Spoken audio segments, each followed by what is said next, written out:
ಕಾಲ ಇದು ಅರಣ್ಯವಾಗಿತ್ತು. ಅದಕ್ಕೆ ಜನ ಇಲ್ಲಿ ದೇವತೆಯನ್ನು ನೋಡಿ ವನದೇವತೆ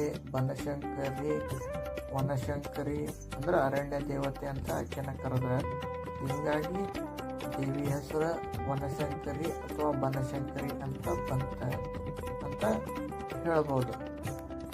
ದೇವಿಯ ಗರ್ಭಗುಡಿ ಪಕ್ಕ ಈಶ್ವರಲಿಂಗವೂ ಸಹ ಇದೆ. ದೇವಿಯ ಗುಡಿ ಎಂಟ್ರಿ ಆಗ್ತಿದ್ದಂಗೆ ನಮ್ಗೆ ವನಶಂಕರಿ ದೇವಿದೆ ಮೂರ್ತಿ ಕಾಣುತ್ತೆ. ಅದರ ಪಕ್ಕದಲ್ಲಿನ ಶಿವನ ಒಂದು ಶಿವಲಿಂಗ ಐತಿ.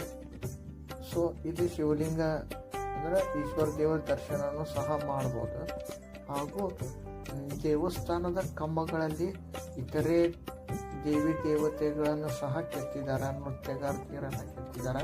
ಹಾಗೂ ಇಲ್ಲೊಂದು ಹಳೇದಾದಂತಹ 12